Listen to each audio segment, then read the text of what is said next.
健康食饱字，要来关心健康的话题。咱台湾一般的囡仔平均测有5个到7个有注意力无集中、无及时用的镜头。中研究院团队嘛研究发觉讲，这可能和食食的惯势有关系。因为专家研究216个8岁到10岁的囡仔，发觉有并发镜头、血清素较低，也有过敏镜头的人，遇到注意力未集中、无及时用的镜头，这个几率比一般囡仔悬6倍到7倍。进一步了解，这个囡仔原来就是爱食重油，搁爱食较甜。厝内的囡仔若是会伤过头活骨，也是讲有冲动无专心的现象，安尼就要细字，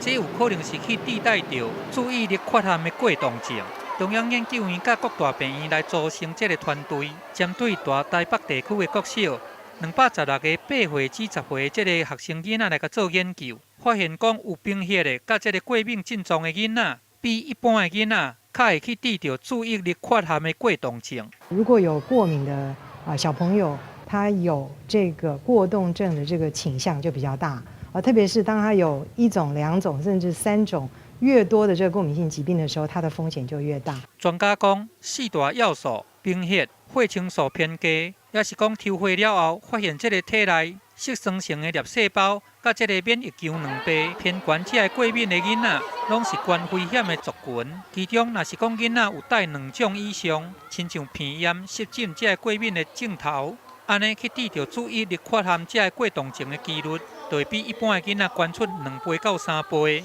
万不利，若是讲囡仔这4项拢有，安尼伊治代的机会就会加悬出6倍到7倍。另外，还有进一步的研究讲，治疗注意力缺陷过动症的囡仔，因的食食惯势拢较爱迄款较甜的，也是较油的物件。假使讲若想要改善这个过敏，搁要来降低治疗注意力缺陷过动症的几率，逐工吃的物件都拢爱去甲张治哦。好的这个保护性的饮食是蔬菜、水果、全谷类多，而且各种蛋白质，包含肉类